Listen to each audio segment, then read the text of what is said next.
Hello, welcome to Sweet Rides. Today I've got the Harley Davidson 2024 Street Glide. It's got a brand new infotainment system. It's got a brand new set of clothes. But is it really worth upgrading?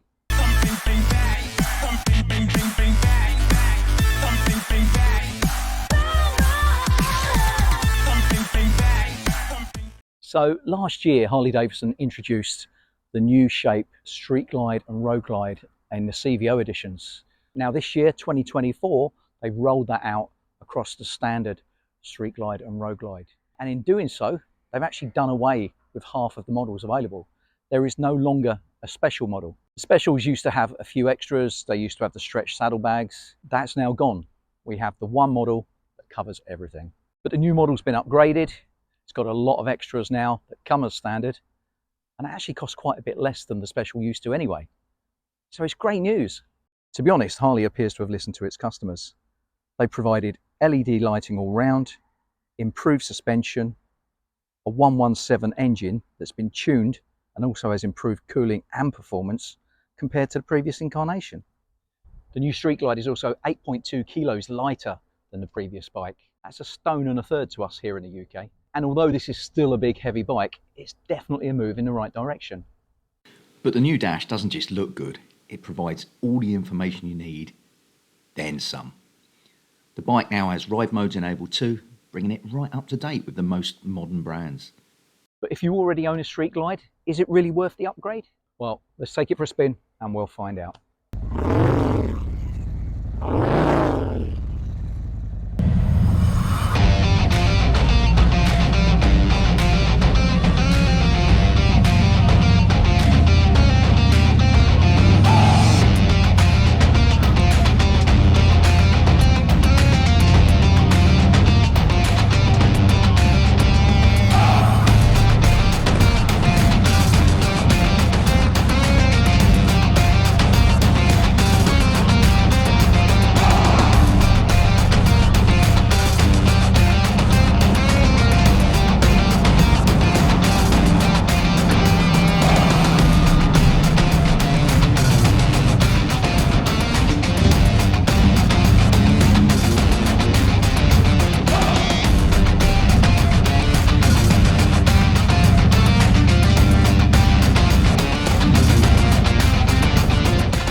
So the new engine's had quite a few tweaks. It's now a 117 or a 1923cc. It makes 105 horsepower and 130 foot-pounds of torque. And I can immediately feel the difference between this and the 117 in my own lowrider ST. It's smoother, it's more refined, and almost un-Harley-like. Even though it's pushing a lot of weight along the road, it feels relatively punchy. And certainly makes more power than ever before. It feels ideally suited to this style of bike. Gear changes again are slick, the clutch feels lighter than before, giving the overall feeling that the bike is easier to ride.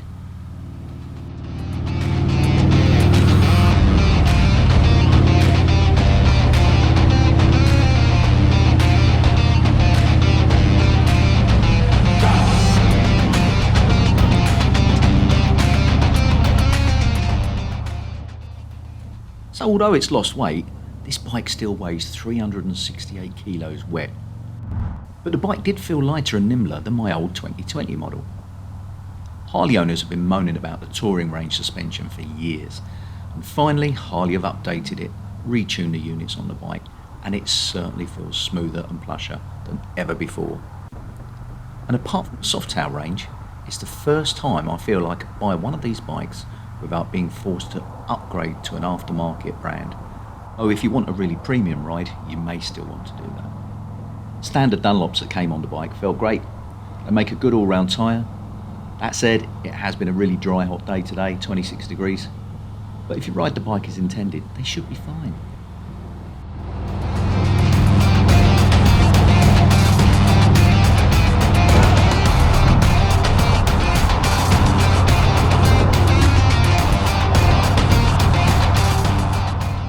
So being a tourer, you sit in a nice relaxed riding position. You have footboards for your feet, which I love. The handlebars sit just right, fairly low and wide, and the new seat feels all day comfortable. So the relaxed riding triangle along with the uprated suspension makes for a buttery smooth ride. The new fairing helps too, keeping 50% more wind off of you and your helmet.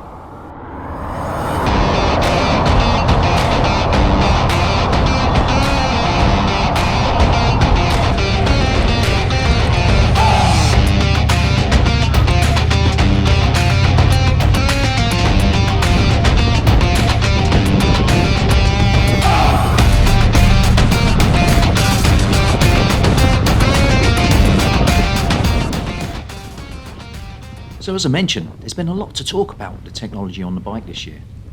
And I have to say, the new dash is absolutely beautiful. It's easy to read, incredibly clear, even in bright sunlight like today.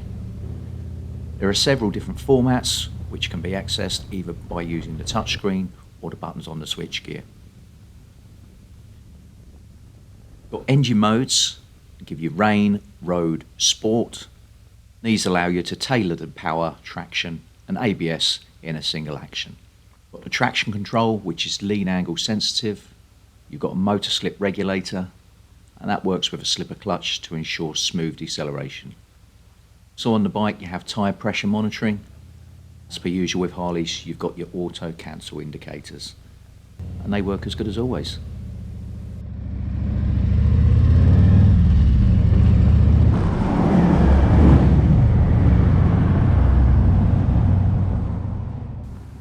Right, we've been out here for a while. Let's head back.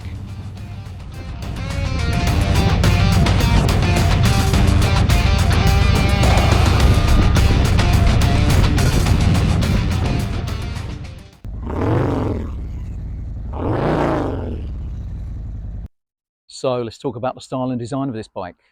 Harley Davidsons have always been a required taste, but I think Harley Davidson have managed to update a classic design quite tastefully. Most of the Harley owners I've spoken to are really positive. They really like the new design.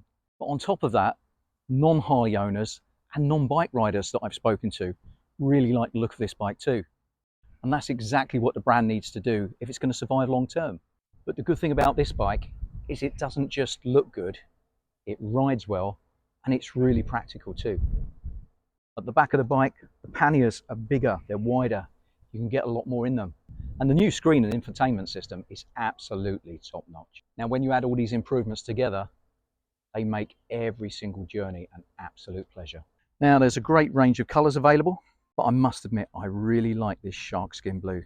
So we have the billiard grey, and that comes in black and chrome. Then we've got the vivid black, again comes in black and chrome. We've got the onyx white pearl, again comes in black and chrome. We've got the blue burst, and that comes in black and chrome.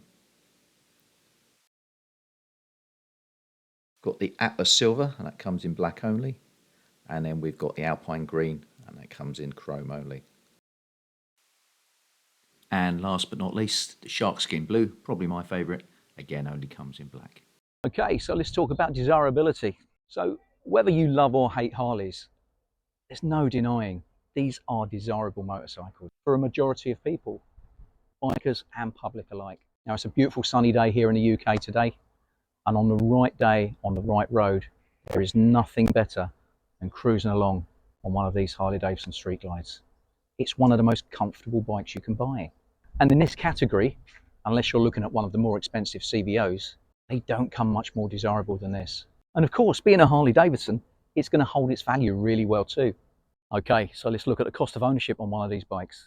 So recommended prices on these start at £26,795, and that's dependent upon your colour options. Now, compared with last year's special, that's about £1,000 saving, and you're actually getting a much higher specification machine. So the 2024 bike is much better value for money. Now, if you're looking at financing one of these, currently in the UK, if you put down a £3,500 deposit, you're looking on PCP at about £340 a month. That's not bad for an absolute dream bike. Okay, so at the start of the video, I asked the question, is it worth upgrading to one of these from your old Street Glide? And I've got to say, that really depends on what you want from this bike. The new machines are incredibly smooth. They don't shake and vibrate like the old machines used to. When I first set out today, the feeling I got from this bike was almost Honda-like. Now that's not a bad thing, especially for Harley Davidson if they're trying to attract new customers that are used to a little bit more refinement. But for some of the die-hard Harley fans, they might find this new model a little bit lacking in what they'll call character, which to the rest of us generally means that kind of lumpy feeling. But personally, I really enjoyed this bike today. I definitely think it's a big step in the right direction for Harley Davidson. So would I look to upgrade? Well, I think if I had an older bike, definitely pre-2020, I'd buy one of these straight away in a heartbeat. However, if you've got a fairly new bike, especially if you've got a stage 1 and a stage 2, so I think I'd definitely take a test ride before spending my hard-earned cash. Then there's going to be those of you that actually just prefer the classic looks of the older bike, and I get that, but I'd encourage you to take a test ride anyway. When I first saw this bike, I wasn't sure. The looks have really grown on me. Everybody I've spoken to today prefers the look of the new bike. Now, as always, if you've enjoyed this video, please like and subscribe, and I'll catch you next time on Sweet Rides.